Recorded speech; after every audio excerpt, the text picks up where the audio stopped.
Hello again, welcome back everyone. LiquorHound here with you, and thank you for joining me once again for another spirit review video.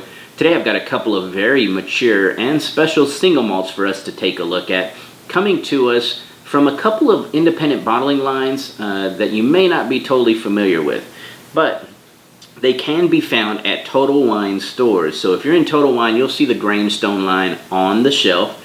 Typically they have a lot of no age statement, cask finishes, a Madeira, a port, maybe a rum. They'll have an ex-bourbon barrel, so on, but no age statements. Those start at about $30, $35, and then they'll have the age statement 12 running around $55 right in there.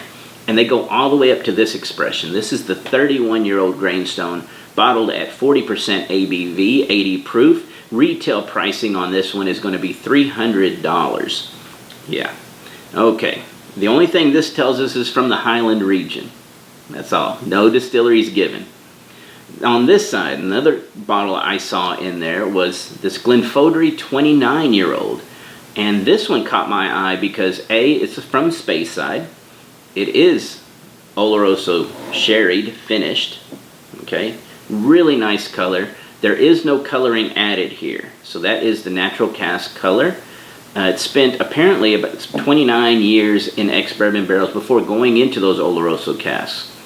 Kind of gives me a hint on a couple things. One, probably after 29 years that whiskey still wasn't exactly where people hoped it was, and so they figured, you know what, we'll throw it in some quality oloroso casks, let that help influence it, and that's what happened. Alright, now I do like that it was bottled at a natural cask strength of 47.1% ABV, retail priced at $250. Alright. Now, let's see, what else do we need to know about these? I think that's about it. So we can probably go ahead and get on to the nosing and tasting, starting with the Grangestone 31. Now, I will say, Grangestone 31, you know, ex-bourbon barrel matured, of course. You know, you're not going to get this heavy, dense color like you get over here. But if you're kind of a malt purist and you really like complex characters without leaning on sherry influences, then ex-bourbon barrel is the way to go. And I've had some fantastic malts that are just ex-bourbon barrel matured, so never just count them out just because they don't have that color. Even if they're, you know, I've seen cases where they're oloroso finished, not colored, and they are fairly light, and even some of those can be phenomenal. So the color is usually not a good gauge, but anyway, back to the nosing and tasting. Grangestone 31 on the nose. Oh, that's so nice there. So this one has a lot of cherries, natural cherries, fresh ripe cherries, plums, a little bit of grape skin component to it, pears, and these are like caramelized pears, or actually, you know what this is? This is almost like a brandied pear. Yeah, a little bit of a brandied pear. A little bit of a vegetalness and an herbalness right there at the mid kind of tone. It's I was gonna say mid palate. It's not really mid palate, but as I'm going through the progression, it's mid range there. Yeah, but this one is definitely. It's got a lot of honey malt. Don't let me not mention that. Tons of honey malt character. In that sense, it kind of reminds me of a Balvenie. You know, Balvenies are just heavy honey and malt. But this one on the there we go again. Midway, it kind of gives you this herbal, and it reminds me of sage, lemongrass and sage. It's a little grassy, but not bad. That's not in a bad way. Good amount of spices, I would say this one almost reminds me of, like, I don't know, Christmas cake. It's kind of, oh, there's that grape popping. Wow. There's a section there where it is really bright grape. We're talking almost like a, you know, like the grape soda. You know, sometimes some Four Roses will give you that tone. But this one, it's got grape in it. Ugh. Lots of it. The more it's opening up, that's tending to pop more and more. Good amount of oak, but it seems very nice, restrained. Nice leather. And we're talking kind of like worn, saddle leather. Really nice, mature tones in this whiskey. Just a little bit of nuttiness going in here. I would call it almond slivers. Nothing more beyond that. That's pretty much it. Let's go ahead and get to the taste. See if any of that follows the nose.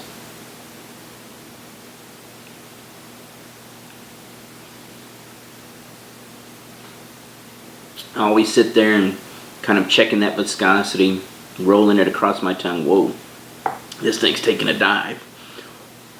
Ooh, I kind of like that. I love it when whiskeys do a transition. They enter one way, and then all of a sudden they kind of twist and turn, and they start taking you in a whole nother direction. This one's doing that. Now, viscosity-wise, medium viscosity. I wish it was a higher ABV slightly. I wish it was a little more oily on the palate. But it has a lot of flavor, okay? And the thing about old whiskeys is you have to remember, in Scotland, due to their climate, they're losing ABV through the years, okay? So the ABV is going down, and sometimes when they start hitting their 30-year-olds and so on, they actually start getting right to about the 40% ABV mark, 80 proof. And if they drop below 40%, then they have to go into blends. So I'm not saying they did or didn't add water here. What I'm saying is more than likely it wasn't too much above this at natural cask strength. So if they did add water, I really wish they wouldn't have, but it's possible that they didn't have the choice. It's just 80 proof. All right, here we go. Enters honey malt, creamy, lemon zest, kind of plums, little grape skins, those pears, and right here, boom, lots of cocoa. It's almost an earthy tone to it as well, like a little bit of soil, but lots of cocoa, a little bit of soil, a little of that kind of herbal vegetalness that I was picking up on the nose comes through right here. It reminds me of, it's not quite a mint, it's almost like maybe a little bit of like a tarragon, a little lemongrass, a little sage. It's a little bit of those three, the sage leaning a little more towards that earthiness, or kind of heading, that kind of maybe coming off of that.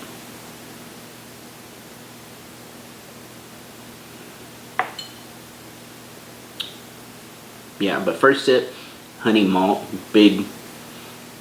Again, it kind of reminds me of Balvenie early on, but once it transitioned, it does not remind me of Balvenie at all, because it just starts going down almost like this dark chocolate, tobacco,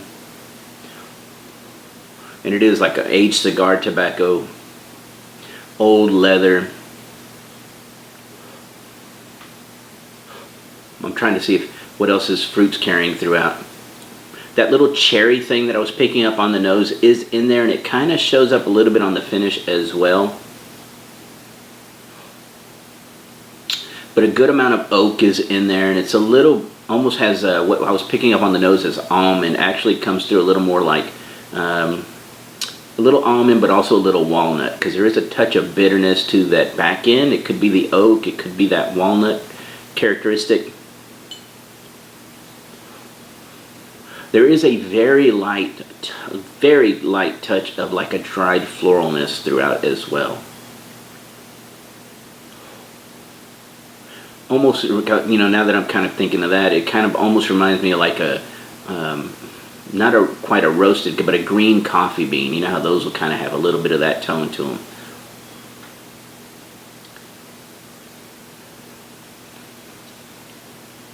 Little verification. Yeah, let's make it simple here. Honey malt pears, zested lemon, and then it immediately almost goes a little bit of that buttercream, but then it starts transitioning, starts drying out as you start getting hit with that big cocoa, the leather, the oak, that little bit of walnut.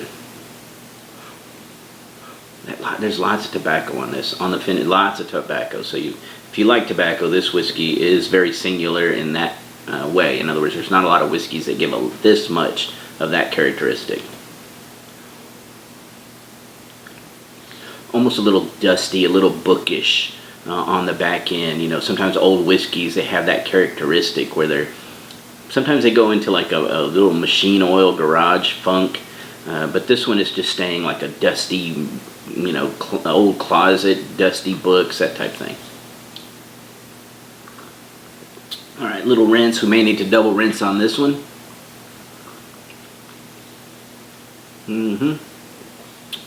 All right, Glen Fohdry, 29. What can I tell you on this one? I will say that, let's see. This one, when I first cracked it, I cracked it open with some friends of mine. We were kind of like, it's good. We kind of wish it was, you know, instead of 250, maybe 180. Would have been happy at 175, 180.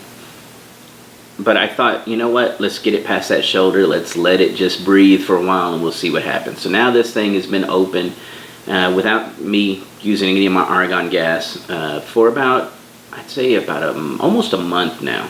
All right. 47.1% ABV on the nose. Okay, very nice. Oh, you talk about a lot of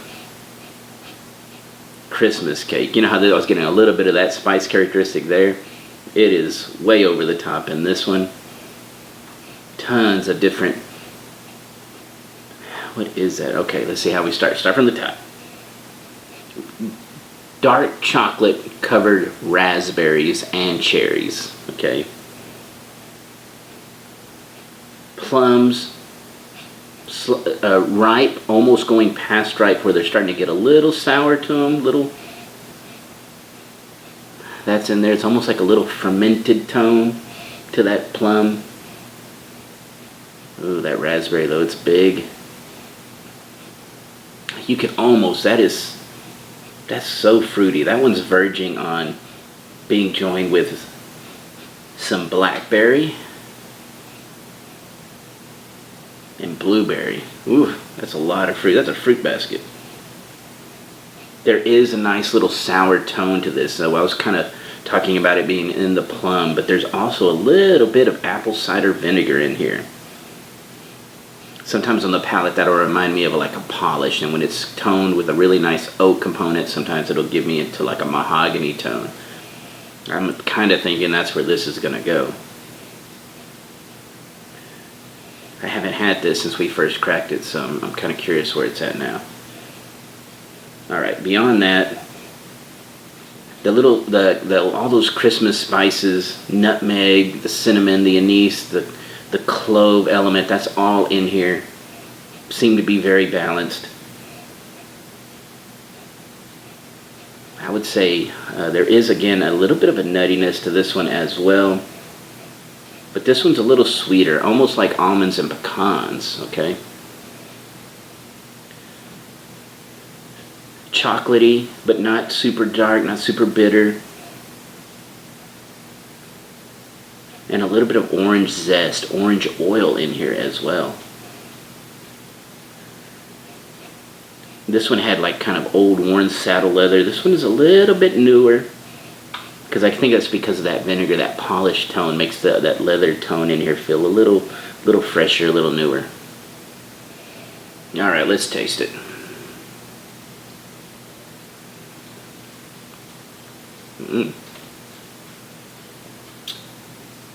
All right, that one, pretty impressive.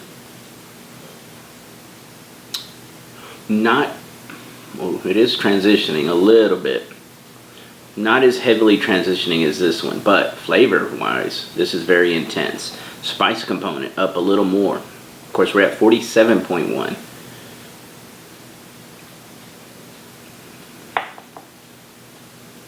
Just above medium on viscosity.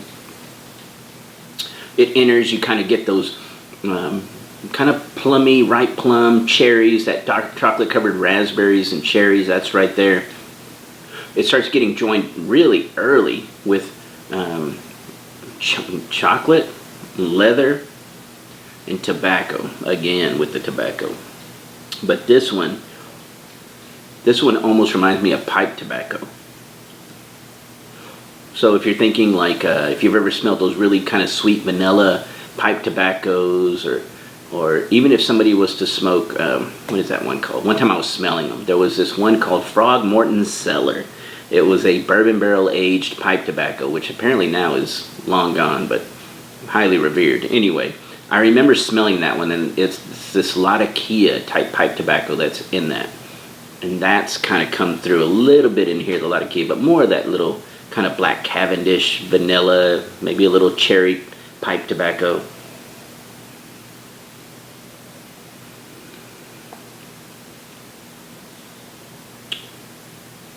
Yeah, so lots of, but you know what, the malt characteristic is still there. I still pick up the base malt whiskey characteristic in there.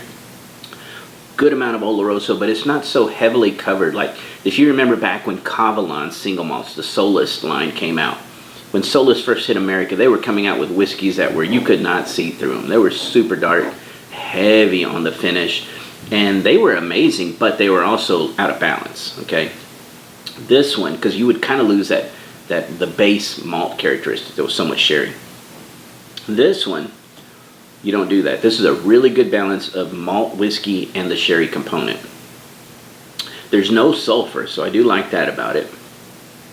The spice component is a touch, still a little bit on the warming side as it hit that mid palate. So I'm thinking again, this still needs a little more time to breathe. So maybe this one at 2 to 3 months is going to be amazing. Right now it's still really good. I'm okay with the price point at $250. I still kind of wish it was about $200 right now. But anyway, there are some other buying tips that I have for this bottle in particular, and I'm going to do that for my patrons. But after this, you know what else I'm going to do? I'm going to break out my other Total Wine exclusive that is like my favorite of all time. And I'm going to do that for my patrons because I always like to give them a lot of bonus footage. So again, patreon.com/LiquorHound if you can. But keep leaving all those great comments. I'll get back to them just as soon as I can. Everyone have a great day, and cheers.